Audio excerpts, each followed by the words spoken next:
ವಿಧಾನಸಭಾ ಚುನಾವಣೆಯ ನಂತರ ಚಿಕ್ಕಮಗಳೂರಿನಲ್ಲಿ ಅದರಲ್ಲೂ ಬಿಜೆಪಿಯಲ್ಲಿದ್ದಂತಹ ಆಂತರಿಕ ಬೇಗುದಿ ಈಗ ಲೋಕಸಭೆ ಚುನಾವಣೆ ಹೊತ್ತಲ್ಲಿ ಸ್ಫೋಟ ಆದ ಹಾಗೆ ಕಾಣಿಸ್ತಾ ಇದೆ. ಗೋಬ್ಯಾಕ್ ಶೋಭಕ್ಕ ಅಭಿಯಾನದ ಹಿಂದೆ ಸಿಟಿ ರವಿ ಹಾಗೂ ಜೀವರಾಜ್ ಇದ್ದಾರೆ ಅನ್ನೋದು ಶೋಭಕ್ಕ ಅವರ ಅಸಮಾಧಾನ ಆಗ್ತಾ ಇದೆ. ಈ ಕಡೆ ಶೋಭಕ್ಕ ಏನ್ ಮಾಡಿದ್ದಾರೆ, ನನಗೆ ಟಿಕೆಟ್ ಕೊಟ್ರೆ ಏನ್ ಮಾಡಬಹುದು ನಾನು ಅನ್ನೋದನ್ನ ಸಿಟಿ ರವಿ ಅವರು ಬಹಿರಂಗವಾಗಿ ಹೇಳದೆ ಇದ್ರು ತಮ್ಮ ಲಾಭಿ ಮೂಲಕ ಹೈಕಮಾಂಡ್ಗೆ ಮುಟ್ಟಿಸುವಂತಹ ಕೆಲಸವನ್ನು ಮಾಡ್ತಾ ಇದ್ದಾರೆ. ಹಾಗಾದ್ರೆ ಮತ್ತೊಂದ್ಸಲ ಶೋಭಾ ಕರಂದ್ಲಾಜೆ ಅವರಿಗೆ ಹೈಕಮಾಂಡ್ ಮಣೆ ಹಾಕುತ್ತಾ ಅಥವಾ ಸಿಟಿ ರವಿ ಓಕೆ ಅನ್ನುತ್ತಾ ಅನ್ನೋದೇ ಈಗಿರುವಂತಹ ಸಸ್ಪೆನ್ಸ್. ಬಿಜೆಪಿ ಭದ್ರಕೋಟೆಯಲ್ಲಿ ಟಿಕೆಟ್ಗಾಗಿ cold war. Shobha Karandlaje versus CT Ravi ಮಧ್ಯೆ ಫೈಟ್. ನಾರಿ ಟ್ರಂಪ್ ಕಾರ್ಡ್ ಬಳಕೆಗೆ ಮುಂದಾದ್ರ ಶೋಭಕ್ಕ.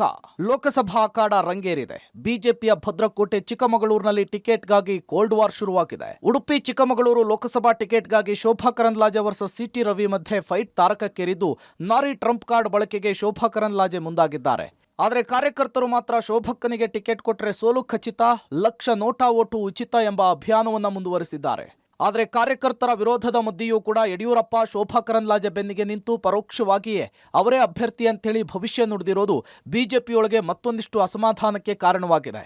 ನನ್ನ ವಿರುದ್ಧ ಕಳೆದ ಚುನಾವಣೆಯಲ್ಲಿ ಕೂಡ ಗೋ ಬ್ಯಾಕ್ ಮಾಡಿದ್ರು, ಈ ಚುನಾವಣೆಯಲ್ಲೂ ಮಾಡ್ತಾ ಇದ್ದಾರೆ. ಗಂಡಸರ ಮನಸ್ಸಲ್ಲಿ ಒಂದು ಭಾವನೆ ಇದೆ, ಅಧಿಕಾರ ಇದ್ರೆ ಅದು ನಮ್ಮ ಹತ್ರನೇ ಇರಬೇಕು ಅಂತ ಹೇಳಿ. ಈ ದರ್ಪದಿಂದ ಕೆಲವರು ಮಾಡ್ತಾ ಇದ್ದಾರೆ, ಮಾಡಿಸ್ತಾ ಇದ್ದಾರೆ. ಅದಕ್ಕೆ ನಮ್ಮ ನಾಯಕತ್ವ ಉತ್ತರವನ್ನ ಕೊಡುತ್ತೆ ಅನ್ನುವಂಥ ವಿಶ್ವಾಸ ಇದೆ. ಯಾಕೆಂದ್ರೆ ನನ್ನ ಹೈಕಮಾಂಡ್ ನಂಗೆ ಯಾವ ಜವಾಬ್ದಾರಿಯನ್ನು ಹೊರಿಸಿದೆ ಅತ್ಯಂತ ಪ್ರಾಮಾಣಿಕವಾಗಿ ಹೆಸರಿಗೆ ಒಂದು ಕಪ್ಪು ಚುಕ್ಕೆ ಬಾರದಂತೆ ನಾನು ರಾಜಕೀಯವನ್ನು ಇಷ್ಟು ವರ್ಷಗಳ ಕಾಲ ಮಾಡ್ಕೊಂಡು ಬಂದಿದ್ದೀನಿ. ಅದು ಯಡಿಯೂರಪ್ಪನವರ ಸರ್ಕಾರದಲ್ಲಿ ಇರ್ಬೋದು, ಇವತ್ತು ಮೋದಿಯವರ ಸರ್ಕಾರದಲ್ಲಿ ಇರ್ಬೋದು. ಅದಕ್ಕಾಗಿ ಯಾರು ಷಡ್ಯಂತ್ರ ಮಾಡಿದ್ರು ಕೂಡ ಉತ್ತರ ನಾನು ಕೊಡಲ್ಲ, ಅದಕ್ಕೆ ಹೈಕಮಾಂಡ್ ಕೊಡುತ್ತೆ, ಅದಕ್ಕೆ ನನ್ನ ಹಿರಿಯರು ಕೊಡ್ತಾರೆ. ಆ ವಿಶ್ವಾಸ ನಂಗಿದೆ. ಯಡಿಯೂರಪ್ಪನವರ ಆಶೀರ್ವಾದ ಇರೋದ್ರಿಂದ ಟಿಕೆಟ್ ನನಗೆ ಸಿಗುತ್ತೆ ಎಂಬ ಆತ್ಮವಿಶ್ವಾಸದಲ್ಲಿದ್ದಾರೆ ಶೋಭಾ ಕರಂದ್ಲಾಜೆ. ಆದರೆ ಮಾಜಿ ಸಚಿವ ಸಿಟಿ ರವಿ ಕೂಡ ಟಿಕೆಟ್ಗಾಗಿ ತೀವ್ರ ಕಸರತ್ತನ್ನು ನಡೆಸ್ತಿದ್ದಾರೆ. ಮನಸ್ಸಿನಲ್ಲಿ ಬಹಳ ಭಾವನೆಗಳಿದೆ, ಎಲ್ಲವನ್ನೂ ಬಹಳ ದಿನ ಹೊಟ್ಟೆಯಲ್ಲಿ ಇಟ್ಕೊಳ್ಳಿಕ್ಕಾಗಲ್ಲ. ವಿಧಾನಸಭಾ ಚುನಾವಣೆಯಲ್ಲಿ ಯಾರ್ಯಾರು ಏನೇನು ಮಾಡಿದ್ರು ಅನ್ನೋದು ಗೊತ್ತು. ವೈಯಕ್ತಿಕ ನೆಲೆಯಲ್ಲಿ ರಾಜಕಾರಣ ಮಾಡೋದಾದ್ರೂ ಲೋಕಸಭಾ ಚುನಾವಣೆಯ ನಂತರವೇ ಅಂತೇಳಿ ಸಿಟಿ ರವಿ ಹೊಸ ಬಾಂಬ್ ಸಿಡಿಸಿದ್ದಾರೆ. ಇದು ಭಾರೀ ಚರ್ಚೆಗೆ ಕಾರಣವಾಗಿದೆ.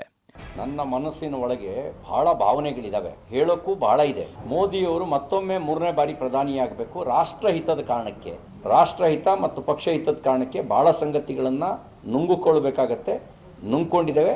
ಸಮಯ ಬಂದಾಗ, ಸಂದರ್ಭ ಬಂದಾಗ ಬಹಳ ದಿನ ಅದನ್ನು ಹೊಟ್ಟೆ ಒಳಗೆ ಇಟ್ಕೊಳ್ಳೋಕ್ಕಾಗಲ್ಲ, ಹೇಳಲೇಬೇಕಾಗತ್ತೆ. ಜನರ ಮುಂದೆ ಹೇಳ್ತೀನಿ, ಅದಕ್ಕೆ ಸಮಯ ಈಗಲ್ಲ. ಒಟ್ಟಾರೆ ಲೋಕಸಭಾ ಚುನಾವಣೆಯ ಗುಂಗು ಆರಂಭವಾದಾಗಿನಿಂದ ಕಾಫಿ ನಾಡಿನ ಬಿಜೆಪಿ ಮನೆಯಲ್ಲಿ ನಡೀತಾ ಇರೋದನ್ನ ಗಮನಿಸ್ತಾ ಇದ್ರೆ ಮನೆಯೊಂದು 3 ಬಾಗಿಲಾದಂತೆ ಕಾಣಿಸ್ತಾ ಇದೆ. ಅತ್ತ ಶೋಭಾಗೆ ಟಿಕೆಟ್ ಕೊಡೋದಕ್ಕೆ ಕಾರ್ಯಕರ್ತರು ತೀವ್ರ ವಿರೋಧ ಹೊರ ಹಾಕ್ತಿದ್ದಾರೆ. 14,000 ಮತಗಳ ಅಂತರದಲ್ಲಿ 5 ಕ್ಷೇತ್ರವನ್ನು ಕಳ್ಕೊಂಡ್ವಿ, ಶೋಭಾ ಟಿಕೆಟ್ ಕೊಟ್ರೆ ನೋಟಾ ಹಾಕ್ತೀವಿ ಅಂತಿದ್ದಾರೆ ಕಾರ್ಯಕರ್ತರು.